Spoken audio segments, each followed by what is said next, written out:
Ya memang dari hari ketiga itu mulai banyak hal yang aneh. Jadi matanya secara batin mungkin ya sudah mulai bisa melihat hal-hal yang nggak biasa Ibu Dewi lihat. Kalau misalnya namanya dulu kan kampungan dia ya, jadi kiri kanan masih ada kebun. Kadang itu melihat itu kambing siapa, padahal bukan kambing. Tapi pas nongol, oh itu kan digelap-gelap ya, pas nongol itu kayak makhluk, cuman memang berjalannya ngerangkak, cuman segede kambing. Nanti misalnya tetangga ada yang kehilangan duit, ya dia emang lihat ada sosok tuyul yang bawa. Mulai seperti itu, gonggong itu banyak. Assalamualaikum warahmatullahi wabarakatuh. Bismillahirrahmanirrahim. Jumpa lagi dengan saya Ayung di Kisah Tanah Tua. Apa kabar kawan-kawan semuanya? Semoga semua dalam keadaan baik, dalam keadaan sehat, selalu bahagia. Saya doakan seperti itu. Tidak usah panjang lebar, langsung saja ke cerita. Menjadi seorang istri, menjadi seorang perempuan yang bahagia, yang punya kehidupan sejahtera, punya keluarga yang didambakan, itu pasti impian setiap perempuan ya. Tapi terkadang yang namanya harapan ya temennya kebalikannya ya kekecewaan. Ada yang nasibnya beruntung, ada juga yang sebaliknya. Tapi itu terlepas dari kesalahan pribadi yang akhirnya menjadi menjadi karma ataupun memang ujian yang harus dijalani dalam kehidupan. Ini ada cerita dari Mbak Neni menceritakan sebuah kisah pilu atau sebuah kisah horor yang dialami ibunya. Ibunya itu bernama Ibu Dewi. Awal kisah saat itu sekitar tahun 1976. Tersebutlah seorang remaja putri bernama Dewi.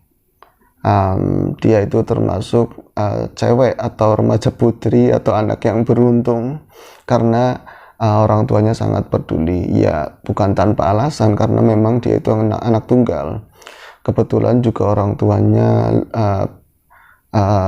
di keluarga yang lumayan berada, terus peduli sama pendidikan anak.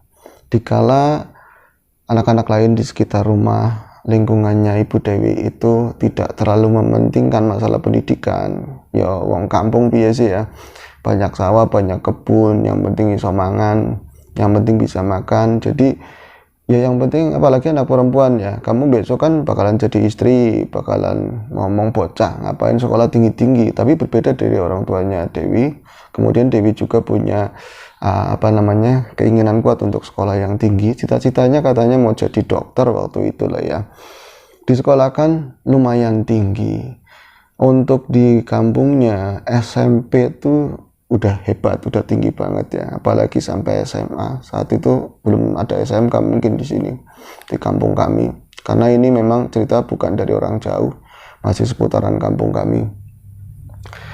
Dia itu berkesempatan di tahun 76 sudah masuk ke SMA.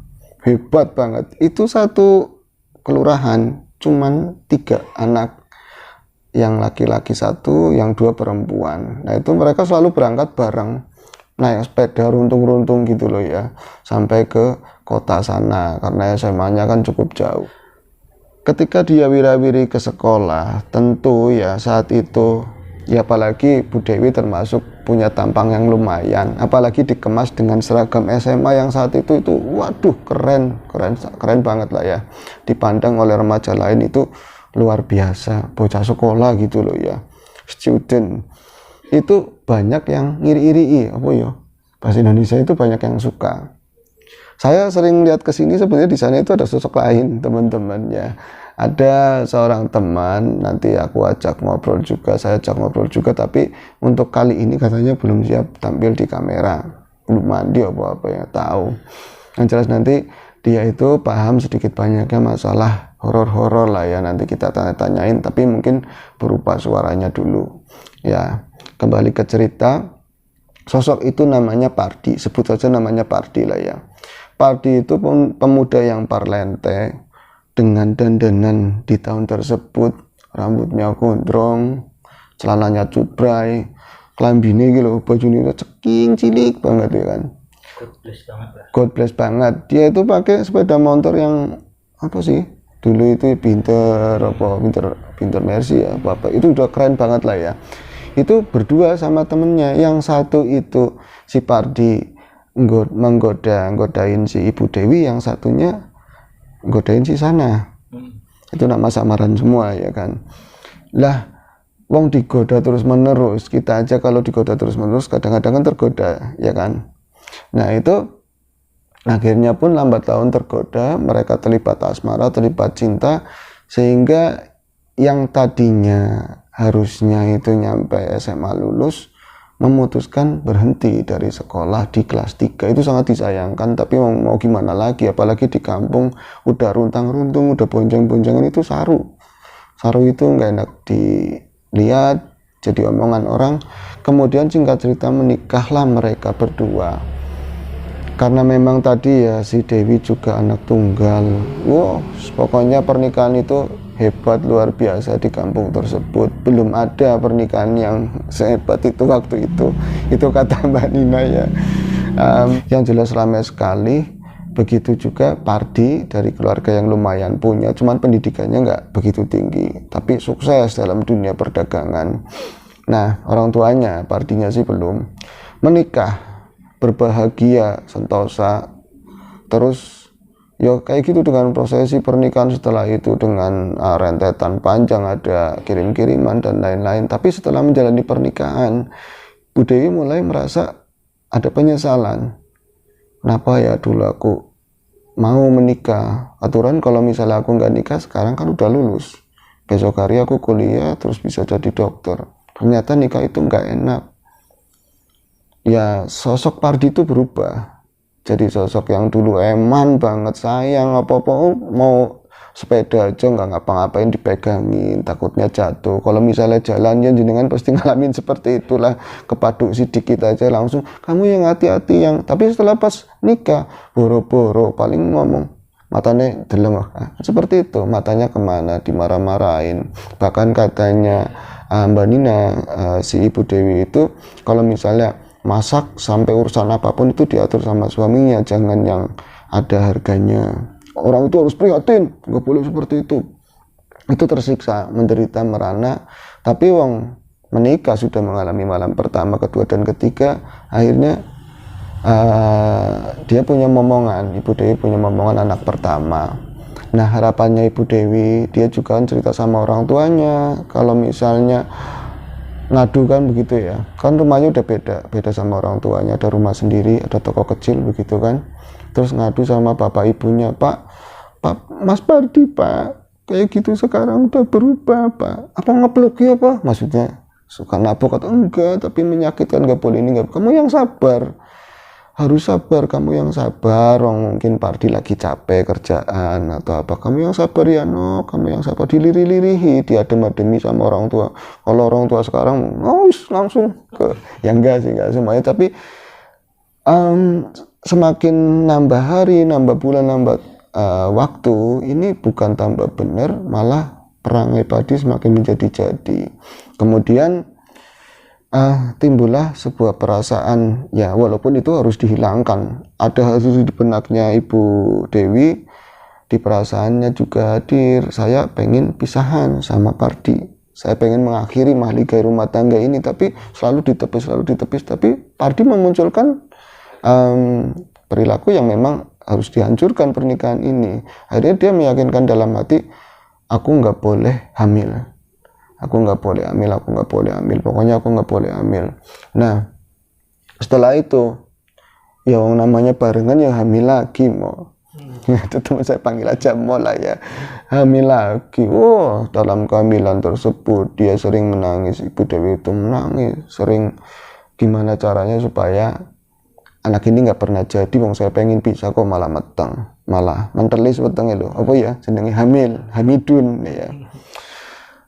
Dia berusaha berulang kali untuk loncat dari pohon, naik pohon. Kalau anak dulu tetap aja sekolah juga tetap aja bisa naik pohon kan, loncat, terus dari pagar loncat. Kadang-kadang juga makan makanan yang berlebih, kadar asamnya, pedesnya, biar nggak jadi bocah, supaya bisa cepat-cepat ada pengajuan perceraian, syukur-syukur dari pihaknya Pak Ardi. Nah sisi lainnya Pak Ardi juga mengetahui yang semacam itu kayak tidak peduli. Akhirnya apa, kehamilan itu tetap dijalani, bukannya anak itu lahir normal 9 bulan, malah lahirnya 1 tahun. Ada yang seperti itu, kasus seperti itu. Ya sering kalau bisa perut ini ditaruh di luar, aku anak nggak diinginkan malah nyampe 12 bulan. Nah setelah anak itu lahir, akhirnya si Pardi itu mulai menjauh, mulai nggak pulang. Jadi ada etikat untuk memang berpisah. Ya harapan orang tuanya si tadi ya, Bu Dewi kan kalau udah keluar anak yang satunya lagi, apalagi bocahnya bagus katanya, nanti berubah jadi eling lah. Tapi semakin menjadi-jadi. Nah dalam ini ya, untungnya nggak baby blues. Kalau sekarang ada baby blues ya, ngerawatin bocah seorang diri karena suaminya itu sering pergi dari rumah nyampe berminggu-minggu, kadang pulang ke orang tuanya nggak bilang. Dia itu sering menangis, sering meratap-ratap kayak gitu. Dan yo kayak aku tuh pengen ngakhirin ini semua, jadi ada keinginan buat mati dan lain-lain gitu loh mau. Tapi orang tua tetap ini ngasih tahu kalau itu iya, menguatkan, kamu pasti bisa, orang itu pasti berubah.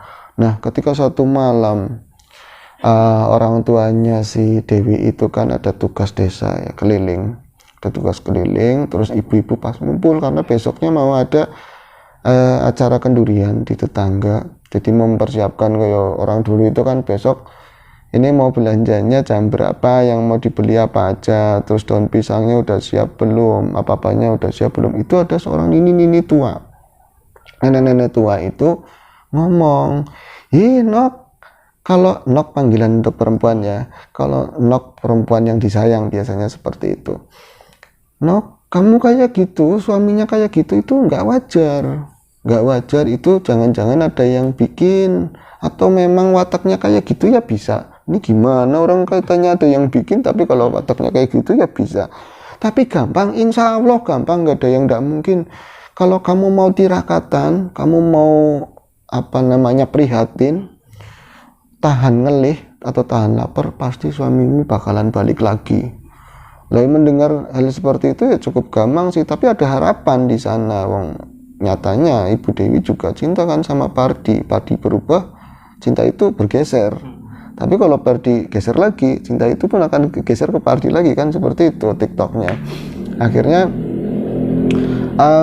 ketika sepi orang, dia itu kan Nini tersebut, sebut aja Nini Sawi, itu di belakang lagi isu-isu, dia tuh ngomong, nih tadi yang diomongin ke saya itu beneran apa enggak? Bocah dikandani.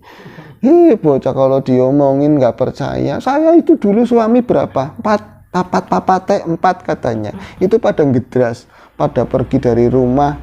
Padahal aku kurang ayu apa? Padahal aku kurang cantik apa? Tak kerja nih temenan. Saya kerjain bener-bener sama ilmu ini dari leluhur. Wacananya baca nanti ilmu yang nggak baik gimana? Bahasanya aja Arab katanya seperti itu. Akhirnya mendengar hal yang seperti itu, ya semakin kuat, semakin tertarik si Ibu Dewi itu. Lah akhirnya di WC ditulis, kalau mau belajar ditulis. Itu ngambil buku sama dulu ya pulpen, dia pernah sekolah ya, ditulis bacaannya ini, amalannya ini, harus pakai geni itu minimal 7 hari. Terus ngamalin bacaan, ya bacaannya memang Arab. Nah ini pernah ngomong nih, Sawinya ngomong gini, kalau misalnya kamu ragu-ragu mendingan jangan, takutnya malam riang, nanti tipes, katanya seperti itu, ngerepotin semuanya. Enggak, aku memang pengen Mas Pardi kayak dulu lagi, pengen balik ke rumah, katanya sambil nangis. Ya wis konta, kamu sih ada keturunan orang sakti, pasti mampu dikuat-kuatin seperti itu. Nah orang dulu kan kalau misalnya nanya sesuatu sama orang tua, biasanya ada pemandi, ngerti si Dewinya, ngasih 500 perak buat beli kinangi. Matur nuwun, katanya konta bocah apikan, mandi ijazah katanya seperti itu. Lah dijalani, singkat cerita dijalani ilmu tersebut, walaupun pada mulanya itu cukup ya ragu, saya mampu apa tidak. Pertama keraguan itu, karena harus pati geni 7 hari loh. Saya pagi aja nggak sarapan, siangnya agak koleng. Pernah kan? Iya, apalagi 7 hari. Saya pernah ya teman-teman, bergeliat di dalam dunia horor, maksudnya menceritakan horor.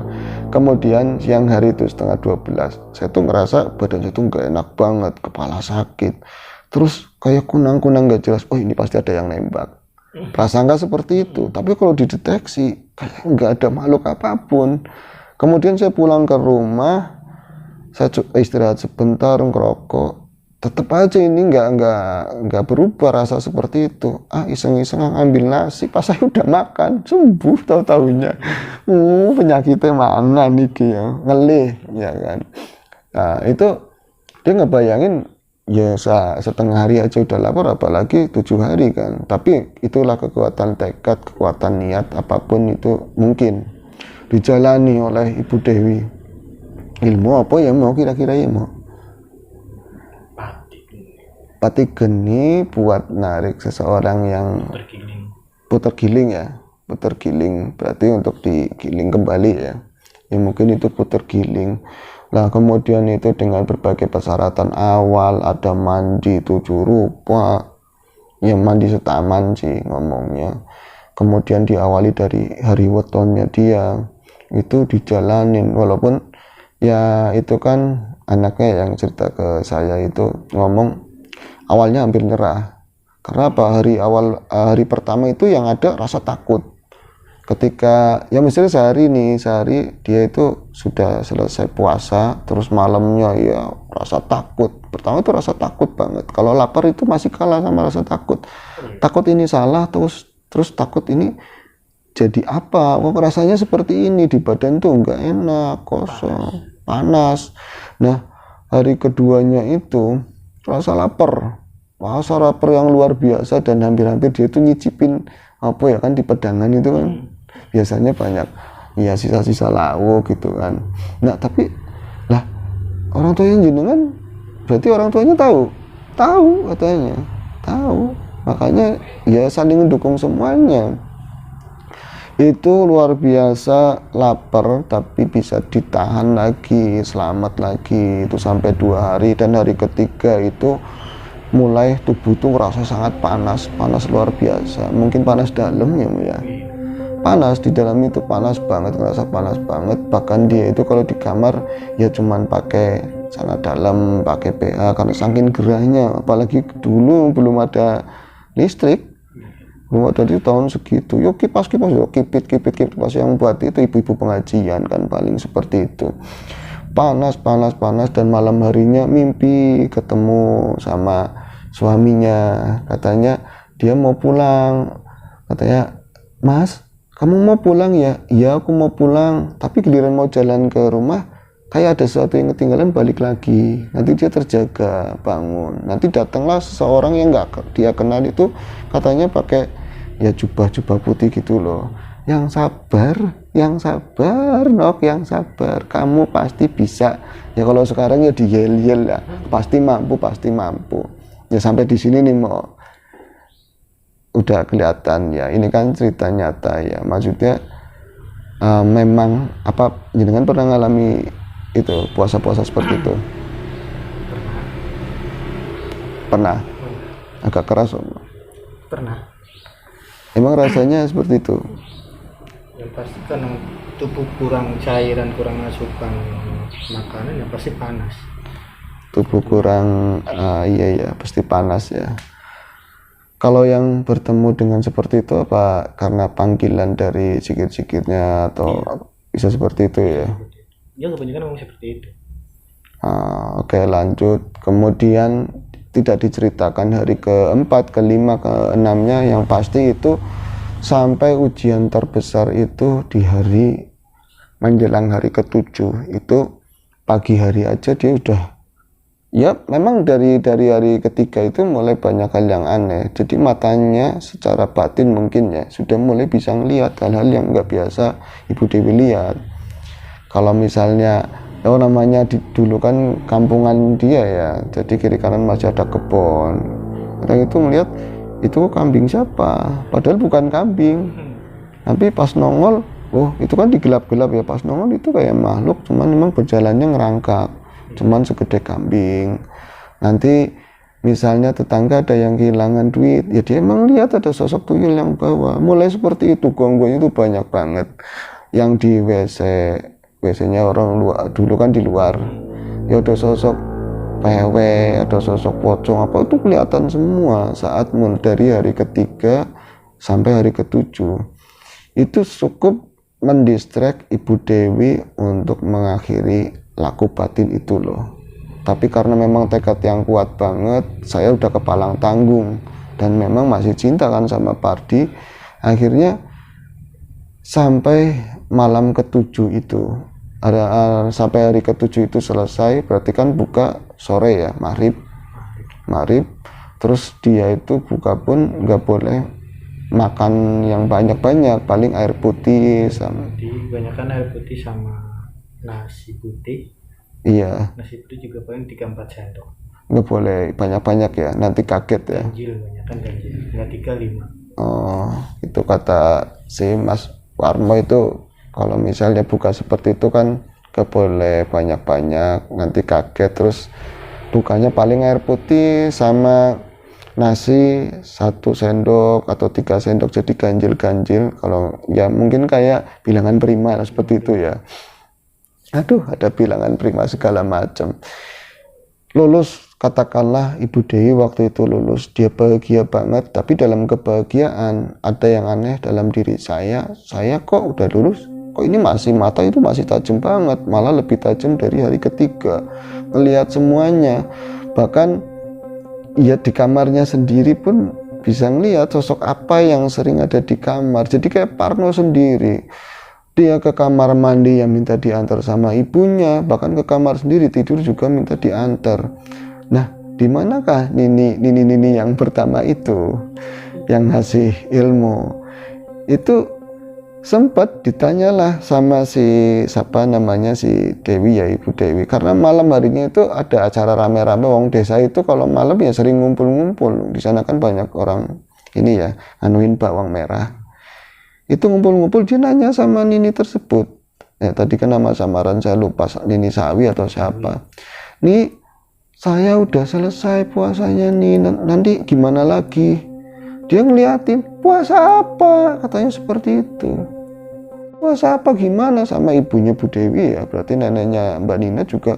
Dia sampean kan singongkon, sampean yang nyuruh, sampean yang ijazahin. Adir, katanya, masa sih seperti itu? Jadi ini dia itu lupa apa memang dia nggak pernah nyuruh, begitu loh. Ini nanti dibahas loh ya. Nah, ya tentu Bu Dewi itu ya keder lah, sampean kan ngomong sama saya itu di belakang waktu rame-rame orang itu, sampai isu-isu saya ngobrol, malah saya itu ngasih duit 500 perak buat beli kinang, buat beli kapur sirih. Ora-ora nek, katanya.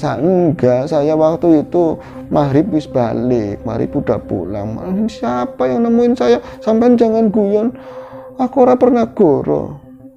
Tapi emang tua sih, jangan-jangan pikun. Tapi ya secara track record dia bukan pikun, enggak pikun, malah sering dimintain tolong, misalnya ada anak yang meriang disui dulu. Ya itu kan malah orang dulu jarang yang pikun, walaupun banyak juga sih. Tapi Nisawi termasuk orang yang enggak pikun. Tapi ngomong seperti itu, ini kan jadi pertanyaan. Nah, lanjut malam harinya, karena memang itu semakin membingungkan. Mau tidur itu, yang namanya makhluk itu katanya banyak banget. Tapi saat itu, ketika dia mau beranjak tidur, cuman berupa suara-suara. Ada di sekeliling rumah, sepertinya seperti itu. Apalagi di samping jendela kamar itu banyak banget suara-suara, dan lebih sering terdengar kayak suara nini-nini yang nyanyi Sawi tadi. Ya wis enggal prakat, enggal balik, katanya hampir pulang, hampir selesai, hampir pulang, seperti itu. Nah, kemudian karena dia semakin ngantuk itu tiba-tiba suaranya tiba-tiba hening, bahkan saking heningnya itu nggak ada suara cenggerek apa binatang malam jangkrik atau semacamnya lah. rasa kantuk itu tiba-tiba pok, ngantuk banget. Bahkan si Bu Dewi itu belum sempat pindah ke kamar, itu kan masih di kamar orang tua. Itu ya berterletakan di ini aja, dulu kan ubinya tikal, bukan ini ya, bukan keramik. Itu tidur di situ dan bermimpilah Ibu Dewi. Di sana itu beliau seperti ada di tempat yang sangat asing. Tempat itu indah banget katanya, banyak bunga-bungaan, taman, banyak air terjun yang bagus-bagus. Dia itu di sana seger banget dan nggak kerasa kayak kemarin habis puasa pati geni. Ya kalau lagi melek kan masih kerasa banget imbasnya kan. Itu seger banget, badan itu enak banget. Terus lagi dia seneng-senengnya main air, tiba-tiba itu kayak suasananya berubah jadi kelam, gelap. Bahkan yang ada cuman dia nggak menemukan kayak saya tuh melihat badan saya, kaki saya itu enggak. Dia cuman ada pandangan bahwa ini ada saya gitu loh. Soalnya kedepannya itu gelap, semuanya gelap. Terus muncul dari kejauhan itu kayak seberkas cahaya, makin jelas. Ternyata pas datang itu seorang kakek-kakek tua. Kakek-kakek tua dengan wajah yang sangat bersahaja, yang lembut, yang pengayom, yang penuh berwibawa, dengan pakaian ya kayak orang kampung yang rapi mau selamatan lah, seperti itu. Pakai peci, bahkan pecinya kayak ada kuning-kuning sedikit lah, seperti itu. Yang peci udah banyak, sudah bertahun-tahun dipakai. Iya, terus assalamualaikum, dia mesem, sepertinya sih menjawab, jenengan sinten? Jenengan itu siapa? Kata Ibu Dewi. Oh, kowe putuku, kamu itu cucuku. Wis, sudah, kamu sudah berhasil. Ngesuk lanangmu balik. Besok itu suamimu akan kembali. Bangun langsung, jendela itu bangun. Terus aku di mana? Tahu kan di bawah, cuman udah ada bantal, udah diselimutin. Ngomonglah sama ibunya. Ya wis, bukan kudune balik, kata ibunya. Ya wis, siapa tahu memang harus pulang dengan jalan seperti ini. Ya berharap paginya itu bangun pagi-pagi banget. Ya Pak Ardi tidak pernah pulang sampai jam 9, setengah 10, ya masih ajak. Dia itu gendong-gendong anak yang kedua itu. Bener, ketika mau beduk itu Pak Ardi memang datang pakai motor itu loh yang dulu buat bonceng-boncengin. Udah seneng banget, kata ibunya si Dewi itu. Deleng Pak, kayak Pardi teka, deleng, lihat itu Pardi datang, mempan ilmunya, mempan itu Pardi datang. Terus uluk salam. Memang Pardi kalau sama orang tuanya itu sopan, bahasanya juga bahasa Jawa halus gitu ya. Pak, oh di wangsul balik di, nggih Pak, kula wangsul Bu, kula salim salaman. Tapi kok sama Ibu Dewi masih dingin sih? Ini gimana ceritanya? Memang pulang tapi nggak seperti ini yang saya harapkan. Tahu-tahu setelah dikasih minuman, kasih wedang sama orang tuanya Dewi, Bu, saya cuma sebentar, katanya seperti itu.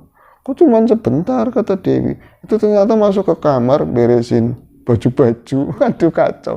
Baju-baju yang dia itu biasa pakai lah buat dinas.